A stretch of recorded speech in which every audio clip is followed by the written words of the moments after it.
श्री गणेशाय नमः। जय श्री कृष्ण। राधे राधे।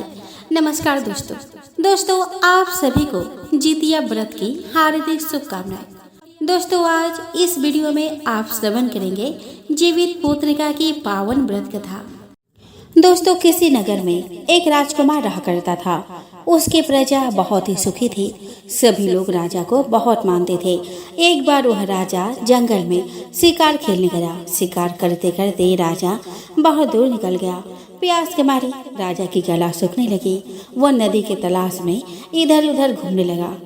अचानक राजा को दूर एक नदी दिखाई दी। पास गया तो राजा ने देखा कि दो लड़कियां नदी में नहा रही है और गाना भी गा रही है। राजा पास गया तो उसका नजर एक लड़की पर पड़ी जो कि बहुत ही गोरी थी। राजा अपना दिल उस पर हार गए। पानी पीकर राजा अपने राज्य को लौटे और बहुत ही उदास रहने लगे। खाना पीना भी उन्होंने छोड़ दिया था। जब राजा को पता चला कि राजकुमार खाना नहीं खा रहे और दिन भर अपने महल में ही रह रहे हैं, तब वे कुशल मंगल पूछने के लिए राजकुमार के पास पहुंचे। तब राजकुमार ने सारी घटना कह सुनाई और कहा, मुझे उस गोरी लड़की से शादी करना है। राजा उस लड़की की तलाश में अपने सैनिकों को भेजे। सैनिकों ने उन लड़कियों के गांव को ढूंढ निकाला।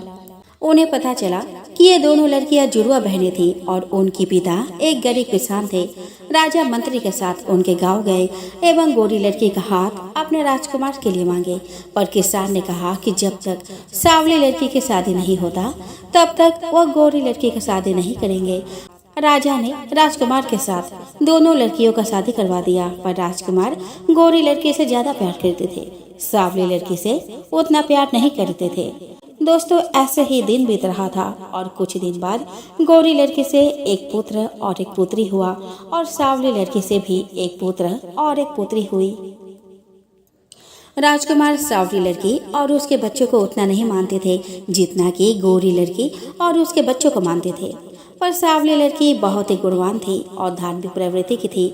उसने अपने बच्चों को सही संस्कार दिया, पर कुछ दिनों के बाद किसी बीमारी से उसका देहांत हो गया।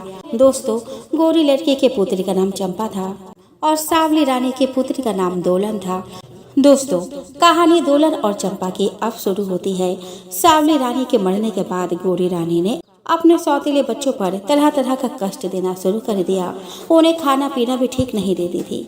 राजा से कहलवाकर उसने अपने पुत्रों की दाखिला अच्छे गुरुकुल में करवाया, जहाँ पर राजकुमार और ब्राह्मण और ऊंचे कुल के बच्चे वहाँ पढ़ा करते थे, और वही अपने सौतीले बच्चे का दाखिला एक साधारण सा गुरुकुल में करवाया। सांवली रानी के बच्चे यानी कि दोलन और उसका भाई पढ़ाई में बहुत ही अव्वल थे। अपने गुरु का सेवा भी करते थे, जिसके कारण गुरुकुल के हर आचार्य उसे बहुत पसंद करते थे। बहुत ही जल्दी वे लोग वेदों का ज्ञान भी अर्जन कर लिए और उन्हें पढ़ाई में अव्वल होने के कारण श्रेष्ठ पदक से सम्मानित किया गया। जब दोलन और उसका भाई वह सम्मानित पदक लेकर महल आए तो गोरी रानी जल भुन गई और मन ही मन सोचने लगी कि मेरे बच्चे को इतने बड़े गुरुकुल में जाने के बाद भी उसका कोई नाम नहीं है, पर ये साधारण से गुरुकुल में जाकर भी इनका इतना नाम हो गया। रानी ने तुरंत राजा से कहलवाकर उन्हें गुरुकुल से निकलवा दिया। कुछ दिनों बाद दोलन और चंपा बड़ी हो गई। अब दोनों की शादी की चिंता उन्हें सताने लगी।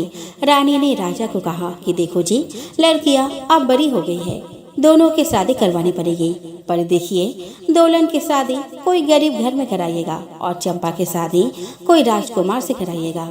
राजा तो गोरी रानी के प्यार में अंधे हो गए थे। जैसा जैसा रानी कहती वैसा वैसा ही राजा करते थे।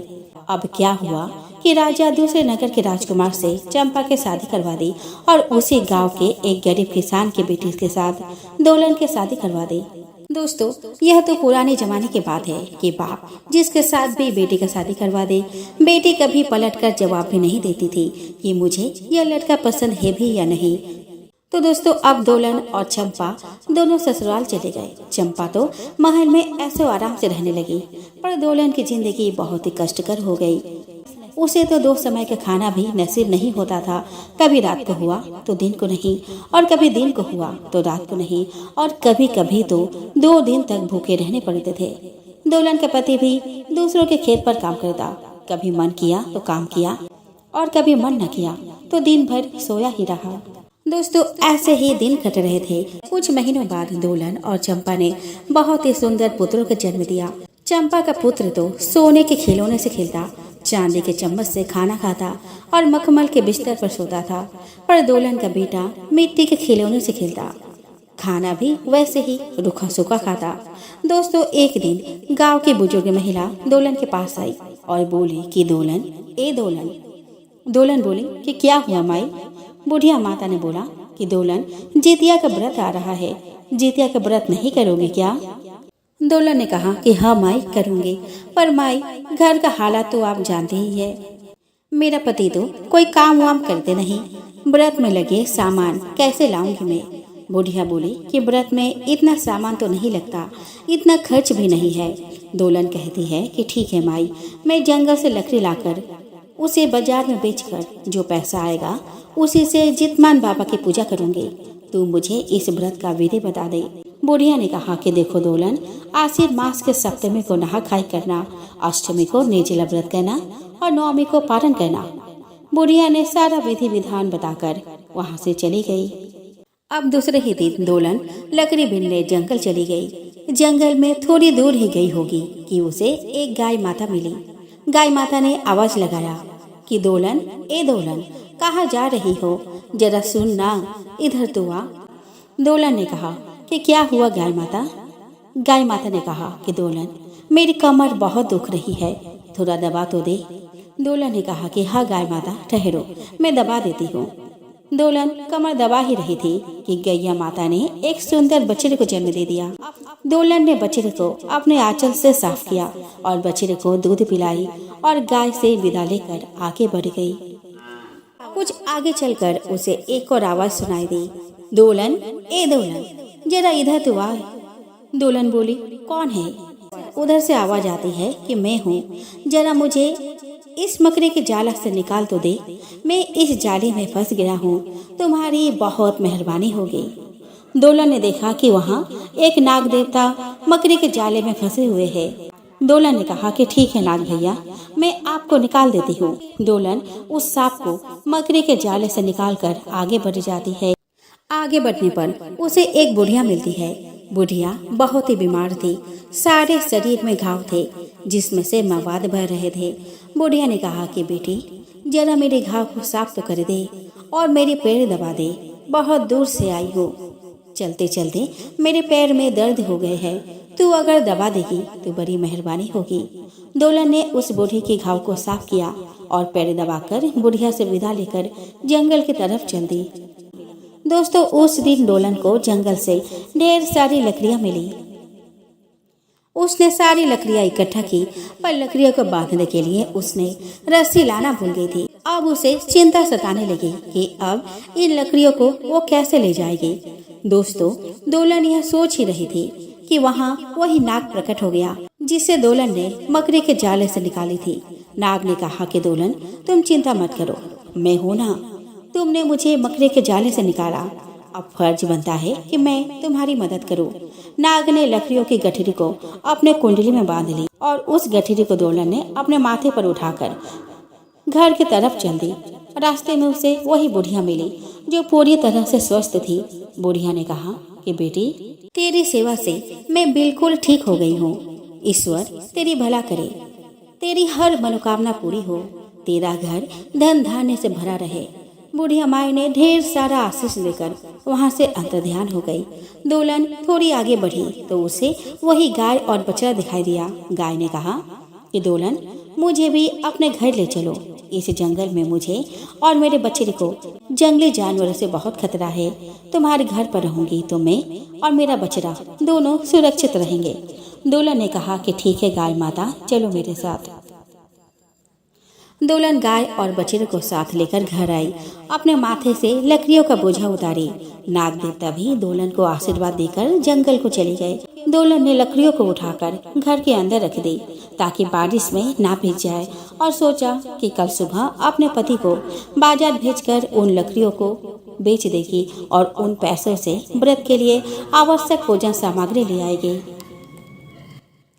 दोस्तों दोलन ने गाय को चारा लगाकर हाथ पैर धोने चली गई। आकर देखी तो गाय माता ने बाल्टी भर दूध दे रखी है।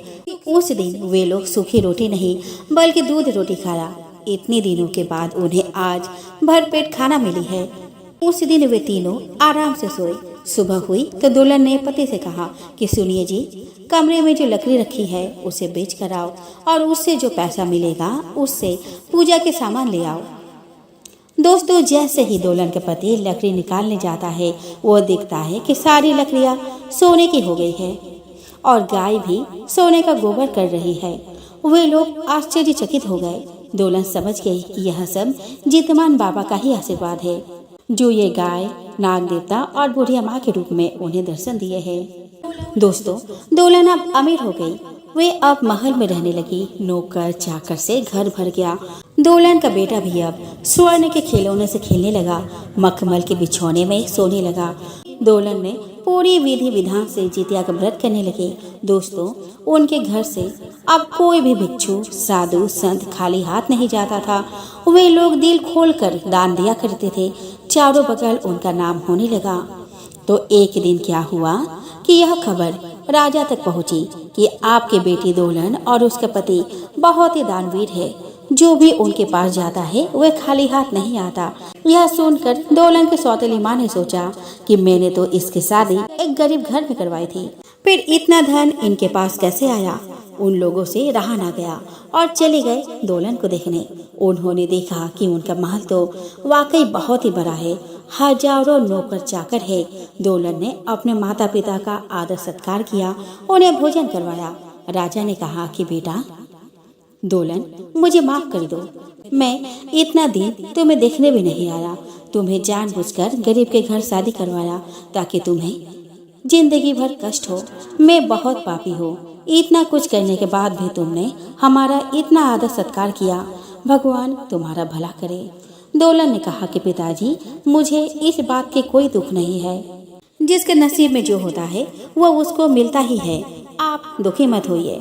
पर सौतेली माँ तो पूरी जल भुन गई। उससे रहा न गया और वह पूछ ही लिया कि दुल्हन, पर यह चमत्कार हुआ कैसे।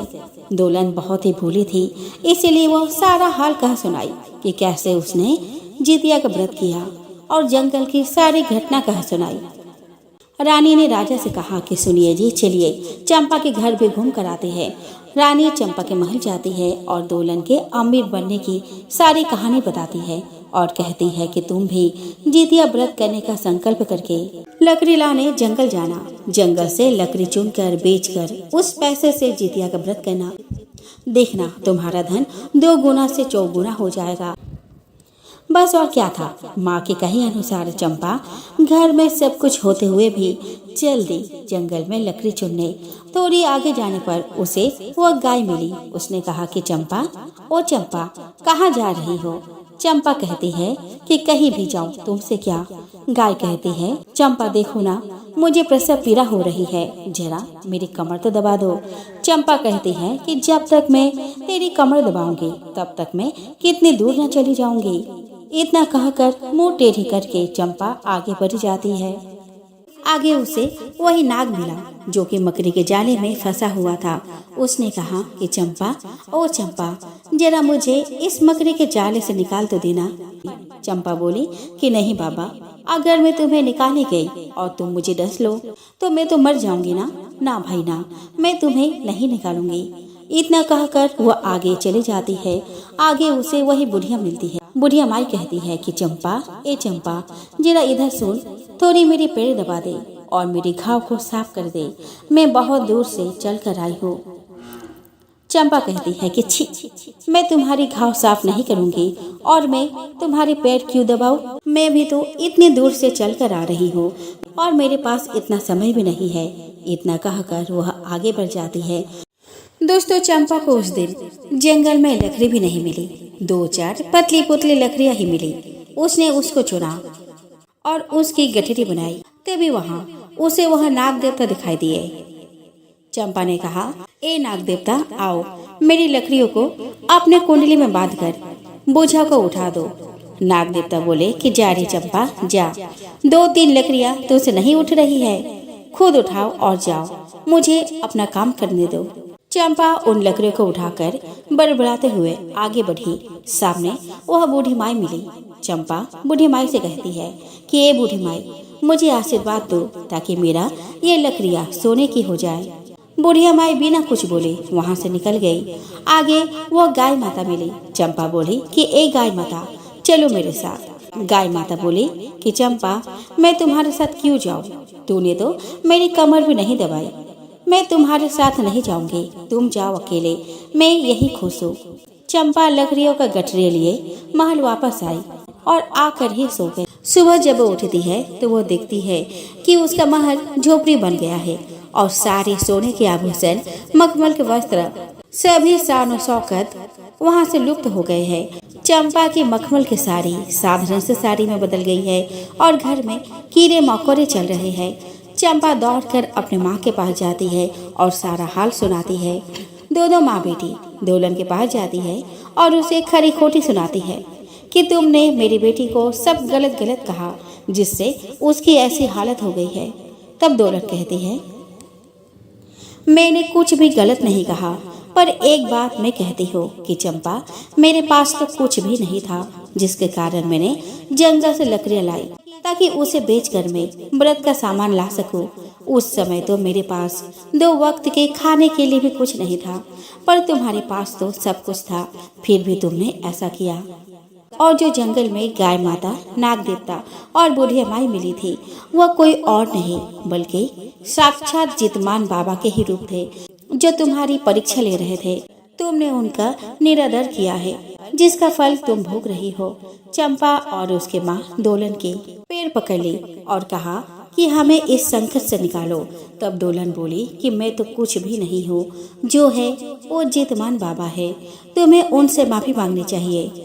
दोनों माँ बेटी जितमान बाबा से माफी मांगने लगी। तभी वहाँ वह बुढ़िया माई प्रकट होती है और कहती है कि परसों आश्विन का अष्टमी है, तुम अष्टमी के दिन निर्जला व्रत रखना, लेकिन निर्जला व्रत रखने से एक दिन पहले नहा खाई करना और अष्टमी को निर्जला व्रत रखना, नवमी को पार न करना, तुम्हारी सारी कष्ट दूर हो जाएगी। चंपा ने वैसा ही किया और उसके सारी दौलत, सारी शोहरत सब वापस मिल गई। सौतेली माँ ने दोनों बेटी यानी कि चंपा और दोलन को प्यार से गले लगा लिया। तो बोलो जितमान बाबा की जय।